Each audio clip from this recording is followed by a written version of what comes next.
150 ಸಿಟಿಗಳ ಪೈಕಿ ಬೆಂಗಳೂರು ಮಹಿಳೆಯರಿಗೆ ಸೇಫ್ ಅಂತ ಒಂದು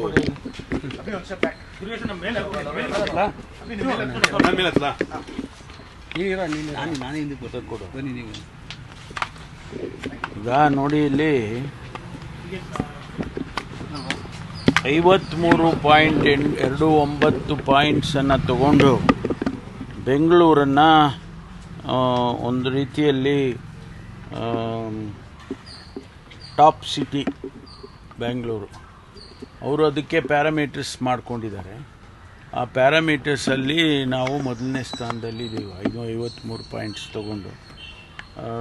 ಅದರಲ್ಲಿ ಸೇಫ್ಟಿ ಇರ್ಬೋದು, ಟೆಕ್ನಾಲಜಿ ಯೂಸ್ ಇರ್ಬೋದು, ಅಥವಾ ಕ್ಲೀನ್ಲಿನೆಸ್ ಇರ್ಬೋದು, ಇವೆಲ್ಲ ಪ್ಯಾರಾಮೀಟರ್ಸನ್ನು ಮಾಡಿದ್ದಾರೆ.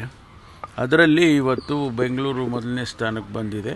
ನಿಜಕ್ಕೂ ಅದು ಹೆಮ್ಮೆಯ ವಿಷಯ ಅಂತೇಳಿ ನನಗನ್ಸುತ್ತೆ. ಯಾರೆಲ್ಲ ಇದರಲ್ಲಿ ಭಾಗಿಗಳಾಗಿದ್ದಾರೆ ಅವರಿಗೆ ಅಭಿನಂದನೆಗಳನ್ನು ಸಲ್ಲಿಸೋದಕ್ಕೆ ಬಯಸ್ತೇನೆ. ಭಾಳ ಜನ ಬೆಂಗಳೂರು ಬಗ್ಗೆ ಭಾಳ ಟೀಕೆ ಟಿಪ್ಪಣಿಗಳನ್ನು ಮಾಡ್ತಾ ಇದ್ದಾರೆ. ಅಪೋಸಿಷನ್ ಅವರಂತೂ ದಿನ ಬೆಳಗಾದರೆ ಮಾಡ್ತಾರೆ. ಬೆಂಗಳೂರನ್ನ ನಿನ್ನೆ ಕೂಡ ಕರ್ನಾಟಕದ ಬಗ್ಗೆ, ಬೆಂಗಳೂರಿನ ಬಗ್ಗೆ ಅನೇಕ ಟೀಕೆಗಳನ್ನು ಮಾಡಿದ್ದಾರೆ.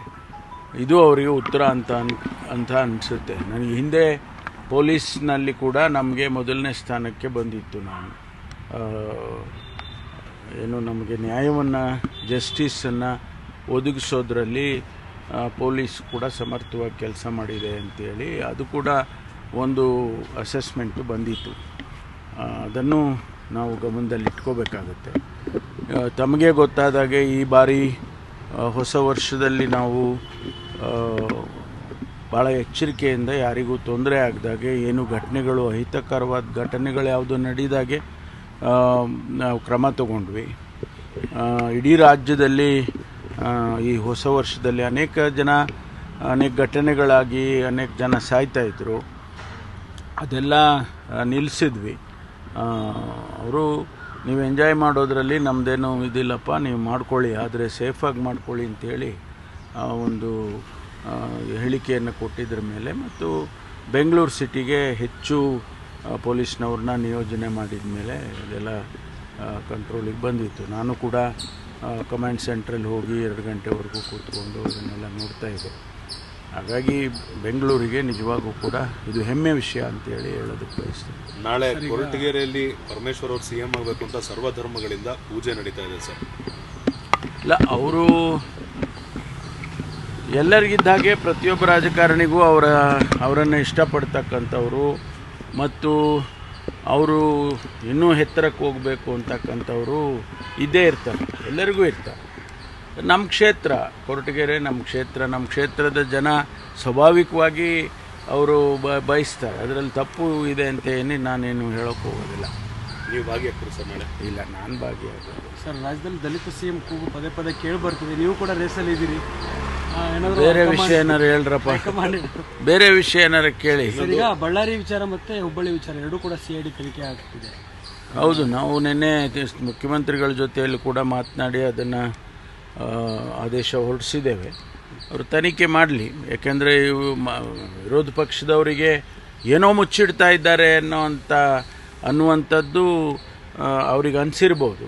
ಅದಕ್ಕೆ ಅದೆಲ್ಲ ಇನ್ವೆಸ್ಟಿಗೇಟ್ ಮಾಡಿದ್ರೆ ಗೊತ್ತಾಗುತ್ತೆ, ನಿಜ ಏನು ಅಂತ ಹೇಳಿ ಗೊತ್ತಾಗುತ್ತೆ. ಆವಾಗ ಅದನ್ನು ನಾವು ಸಾರ್ವಜನಿಕವಾಗಿ ಅದನ್ನು ತಿಳಿಸ್ತೀವಿ. ಹೇಟ್ ಸ್ಪೀಚ್ ಬಿಲ್ಲನ್ನು ಈಗ ರಾಜ್ಯಪಾಲರು ಅದನ್ನು ಕಾಂಗ್ರೆಸ್ ಯಾವ ಥರ ನೋಡುತ್ತೆ, ಸರ್ಕಾರ ಯಾವ ಥರ ನೋಡುತ್ತೆ? ಅಲ್ಲ, ಅವ್ರ ಹತ್ರ ಇಟ್ಕೊಂಡಿದ್ದಾರೆ. ಬಹುಶಃ ಅವರು ಇನ್ನೂ ಸ್ಟಡಿ ಮಾಡಬೇಕು ಏನೋ ಅಂತ ಕಾಣಿಸುತ್ತೆ. ಒಂದು ವೇಳೆ ಅದನ್ನು ವಾಪಸ್ ಕಳಿಸಿ ಏನಾರ ಕ್ಲಾರಿಫಿಕೇಷನ್ ಕೇಳಿದ್ರೆ ಕೊಡ್ತೇವೆ, ಅಥವಾ ರಿಜೆಕ್ಟ್ ಮಾಡಿದ ಮೇಲೆ ಅದಕ್ಕೆ ಮುಂದೆ ಏನು ಮಾಡಬೇಕು ಅನ್ನೋದ್ರ ಬಗ್ಗೆ ಸರ್ಕಾರ ತೀರ್ಮಾನ ತಗೊಳುತ್ತೆ. ಇನ್ನೂ ಅವ್ರು ರಿಜೆಕ್ಟ್ ಮಾಡಿಲ್ಲ ಅಥವಾ ಕ್ಲಾರಿಫಿಕೇಷನ್ ಕೇಳಿಲ್ಲ. 22-25 ಏನೋ ಬಿಲ್ಲು ಕಳಿಸಿತ್ತು ನಾವು. ಅದರಲ್ಲಿ ಸುಮಾರು ಬಿಲ್ಗಳನ್ನು ಸೈನ್ ಮಾಡಿ ಕಳಿಸಿದ್ದಾರೆ. ಕೆಲವು ಮಾತ್ರ ಅವರು ಕ್ಲಾರಿಫಿಕೇಷನ್ಸ್ಗಳು ಕೇಳಿದ್ದಾರೆ. ಉದಾಹರಣೆಗೆ ಇಂಟರ್ನಲ್ ರಿಸರ್ವೇಷನ್ ಬಗ್ಗೆ ಕ್ಲಾರಿಫಿಕೇಷನ್ನು ಕೂಡ ಕೇಳಿದ್ದಾರೆ. ಈ ಬಿಲ್ಲಿನ ಬಗ್ಗೆ, ಹೇಟ್ ಸ್ಪೀಚ್ ಬಗ್ಗೆ ಅವ್ರ ಹತ್ರನೇ ಇದೆ. ಅವರು ಬಹುಶಃ ಸ್ಟಡಿ ಮಾಡಿ ಅಪ್ರೂವ್ ಮಾಡ್ಬೋದು ಅಂತ ಅಂದ್ಕೊಂಡಿದ್ದೀನಿ. ಅಕ್ರಮ ಬಾಂಗ್ಲಾ ವಲಸಿಗರು ಅಥವಾ ಬೆಂಗಳೂರಲ್ಲಿ ಇರೋರ ಬಗ್ಗೆ 3ನೇ ದಿನದ ಅಭಿಯಾನವನ್ನು ಒಂದಿಷ್ಟು ಚಾನಲ್ಗಳೀಗ ಮಾಡ್ತಿರೋಂಥ ಸಂದರ್ಭದಲ್ಲಿ ಒಂದಿಷ್ಟು ಜನ ಕ್ಯಾಮ್ರಾ ನೋಡಿ ಓಡೋಗ್ತಾರೆ, ಆಮೇಲೆ ಆನ್ ರೆಕಾರ್ಡ್ ಒಪ್ಕೊಳ್ತಾ ಇದ್ದಾರೆ, ನಾವು ಬಾರ್ಡರಲ್ಲಿ ದುಡ್ಡು ಕೊಟ್ಟು ಬಂದಿದ್ದೀವಿ, ಏಜೆಂಟ್ಗಳಿಗೆ ದುಡ್ಡು ಕೊಟ್ಟಿದ್ದೀವಿ, ನಮ್ಮನ್ನು ಅವರೇ ಡಿಸ್ಟ್ರಿಬ್ಯೂಟ್ ಮಾಡ್ತಾರೆ, ಎಲ್ಲೆಲ್ಲಿರ್ಬೇಕು ಅಂತ ಅವರೇ ಮನೆಗಳು ಮಾಡಿಕೊಡ್ತಾರೆ. ಇದ್ರ ಬಗ್ಗೆ ಗೃಹ ಇಲಾಖೆ ಯಾವ ತೀರ್ಮಾನ? ಈಗ ನೋಡಿ, ನಾವಂತೂ ಭಾಳ ಕಠಿಣವಾಗಿ ಇದ್ದೇವೆ ಈ ವಿಚಾರದಲ್ಲಿ. ಕೇಂದ್ರ ಸರ್ಕಾರ ಬಾರ್ಡರ್ ನೋಡೋರು ಯಾರು? ಸೆಂಟ್ರಲ್ ಗೌರ್ಮೆಂಟು ಬಾರ್ಡರ್ನ BSF ಬಾರ್ಡರ್ ಸೆಕ್ಯೂರಿಟಿ ಫೋರ್ಸು ಅಥವಾ ಬೇರೆ ಬೇರೆ ಮಿಲಿಟ್ರಿ ಫೋರ್ಸಸ್ ಎಲ್ಲ ಅವರು ಆ ಬಾರ್ಡರ್ನ ಕಾಯ್ಕೊಳ್ತಾರೆ. ಅಲ್ಲಿ ಪೋರಸ್ ಆದರೆ, ಅಂದರೆ ಒಳಗಡೆ ಬರೋದಕ್ಕೆ ಅವಕಾಶ ಕೊಟ್ಟರೆ, ಅವರು ಹಣ ಕೊಟ್ಟು ಒಳಗಡೆ ಬರ್ತಾರೆ ಅಂತಂದರೆ ಅಲ್ಲಿ ಆ ಗಡಿ ಪ್ರದೇಶದಲ್ಲಿ ಸರಿಯಾಗಿ ಕೆಲಸ ಆಗ್ತಾಯಿಲ್ಲ ಅಂತ ಹೇಳಿ ಅನಿಸುತ್ತೆ. ಅದನ್ನು ಕೇಂದ್ರ ಸರ್ಕಾರ, ಡಿಫೆನ್ಸ್ ಮಿನಿಸ್ಟ್ರಿ ಇರ್ಬೋದು ಅಥವಾ ಬೇರೆ ಯಾವುದೇ ಏಜೆನ್ಸಿ ಇರ್ಬೋದು, ಅವರು ಕ್ರಮ ತಗೋಬೇಕು. ಅಲ್ಲಿಂದ ಇಲ್ಲಿ ಬಂದ ಮೇಲೆ ಆ ಏಜೆಂಟ್ಗಳು ಉಟ್ಕೊಂಡು ಅವರು ಇಲ್ಲಿ ಇಡೀ ದೇಶದಲ್ಲಿ ಅವ್ರನ್ನ ಎಲ್ಲೆಲ್ಲೇ ಕರ್ಕೊಂಡು ಬಂದು ಕೆಲಸ ಕೊಡಿಸಿ ಆ ರೀತಿ ಎಲ್ಲ ಮಾಡ್ತಾರೆ. ನಮಗೆ ಇಲ್ಲಿ ಗೊತ್ತಾದ ಮೇಲೆ ನಾವು ಅವ್ರನ್ನ ಹಿಡ್ಕೊಂಡು ಡಿಪೋರ್ಟ್ ಮಾಡ್ತೀವಿ. ಈಗಾಗಲೇ ನಿನ್ನೆ ಇಲ್ಲ ಮೊನ್ನೆ ಕೂಡ ಸುಮಾರು ಜನರನ್ನು ನಾವು ಹಿಡಿದಿದ್ದೇವೆ. ಅವರನ್ನು ಈಗ ಡಿಪೋರ್ಟ್ ಮಾಡ್ತಕ್ಕಂಥ ಕೆಲಸ ಮಾಡ್ತೀವಿ. ಇಲ್ಲ, ದಿನನಿತ್ಯ ಪ್ರತಿಯೊಂದು ಪೊಲೀಸ್ ಸ್ಟೇಷನ್ ಲಿಮಿಟ್ನಲ್ಲಿ ನಾನಂತೂ ಸೂಚನೆ ಕೊಟ್ಟಿದ್ದೇನೆ. ಯಾರು ಬಾಂಗ್ಲಾದೇಶಿಗರಿದ್ದಾರೆ, ಯಾರು ಹೊರಗಿಂದ ಫಾರಿನರ್ಸು ಬರ್ತಾರೆ, ಅವರ ಇದನ್ನು ರೆಕಾರ್ಡ್ಸನ್ನು ವೆರಿಫೈ ಮಾಡ್ತಾ ಇರಬೇಕು. ಆಮೇಲೆ ಅವ್ರ ಗಮನಕ್ಕೆ ಯಾರಾದರೂ ಕೂಡ ಅನುಮಾನ ಬಂದರೆ ಅಥವಾ ಗಮನಕ್ಕೆ ಬಂದರೆ ಕ್ರಮ ತಗೋಬೇಕು. ಯಾರು ಬಾಡಿಗೆ ಕೊಡ್ತಾರೆ, ಮನೆ ಬಾಡಿಗೆಗಳು ಕೊಡ್ತಾರಲ್ಲ, ಈಗ ಭಾಳ ಜನ ಈ ಕಡೆ ಕೊತ್ನೂರು ಆಮೇಲೆ ಲಿಂಗರಾಜಪುರ ಈ ಕಡೆ ಎಲ್ಲ ಆಫ್ರಿಕನ್ ಸ್ಟೂಡೆಂಟ್ಸು ಅಥವಾ ಆಫ್ರಿಕನ್ಸ್ ಇದ್ದಾರೆ. ಆ ಬಾಡಿಗೆ ಕೊಡೋರನ್ನು ನಾವು ಮಾನಿಟ್ರ್ ಮಾಡ್ತೀವಿ. ಯಾರ ಹತ್ರ ಅಧಿಕೃತವಾದಂಥ ವೀಸಾ ಇರೋದಿಲ್ಲ, ಎಂಟ್ರಿ ಪರ್ಮಿಟ್ ಇರೋದಿಲ್ಲ, ಅಂಥವರಿಗೆ ನೀವು ಬಾಡಿಗೆ ಕೊಡ್ಕೂಡ್ದು ಅಂತ ಕೂಡ ನಾವು ಸೂಚನೆ ಕೊಟ್ಟಿದ್ದೇವೆ. ಕೊಟ್ಟರೆ ಅವ್ರ ಮೇಲೆ ಅದು ಈಗಾಗಲೇ ಕೇಂದ್ರ ಸರ್ಕಾರದಲ್ಲೇ ಅದು ನಿಯಮಗಳಿದ್ದಾವೆ, ಅದರ ಪ್ರಕಾರ ಕ್ರಮ ತಗೊತೀವಿ. ಯಾಕೆಂದರೆ ಬಾಂಗ್ಲಾದೇಶಿಗಳು ಬಂದ ತಕ್ಷಣ ನೀವು ಕೊಟ್ಬಿಟ್ರೆ ಅದು ತಪ್ಪಾಗುತ್ತಲ್ವಾ. ಸರ್, ಕೇರಳ ಸರ್ಕಾರ ಮಲಯಾಳಂ ಭಾಷೆಯನ್ನು ಅಲ್ಲಿ ಪ್ರಾದೇಶಿಕವಾಗಿ ಮಾಡೋದಕ್ಕೆ ಹೊರಟಿದೆ. CM ಅವ್ರ ಲೆಟರ್ಗಳು ವಿರೋಧನೂ ಕೂಡ ಮಾಡಿದ್ದಾರೆ. ನಿಮ್ಮ ಒಪಿನಿಯನ್ ಯಾವ ಥರ? ಕಾಸರಗೋಡು ನಮ್ಮ ಒಪಿನಿಯನ್ ಪ್ರಶ್ನೆ ಅಲ್ಲ, ಇಲ್ಲಿ ಕನ್ನಡದ ಪ್ರಶ್ನೆ. ಸುಮಾರು 220 ಏನೋ ಶಾಲೆಗಳಿದ್ದಾವೆ ಬಾರ್ಡರ್ನಲ್ಲಿ ಅಂತ.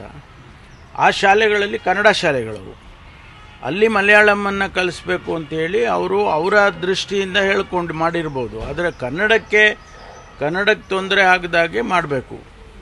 ಈಗ ನಾವು ಎಲ್ಲ ಒಂದು ಸಹೋದರತ್ವ ಭಾವನೆಯಿಂದ ಇರಬೇಕಾಗ್ತದೆ. ಭಾಳಷ್ಟು ಜನ ಈಗ ಬೆಳಿಗ್ಗೆ ಇದ್ದರೆ ಮಂಗಳೂರು ಕಡೆ ನೀವು ಹೋದರೆ ಭಾಳ ಜನ ವ್ಯವಹಾರ ಎಲ್ಲ ಟ್ರೇಡಿಂಗು, ವ್ಯವಹಾರ, ಬಿಸ್ನೆಸ್ಸು, ಎಜುಕೇಷನ್ನು ಎಲ್ಲ ಬರೀ ಮಂಗಳೂರಲ್ಲೇ ಆಗುತ್ತೆ.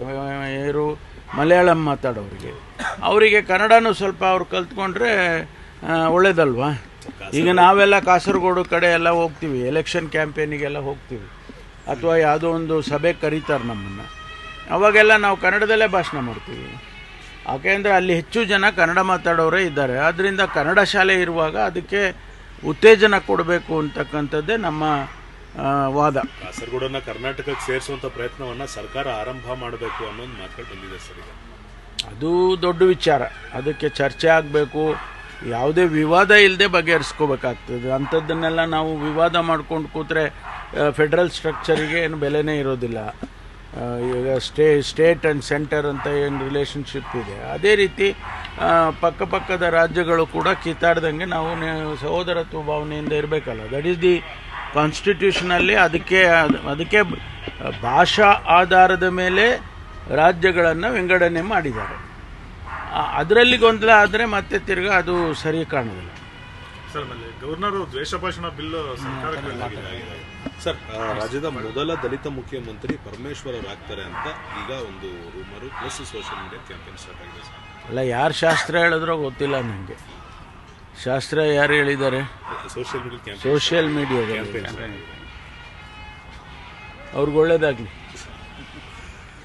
English Sir, now the Bangalore has been ranked the first rank for the safety of women when comparison between 150 cities. How do you see this?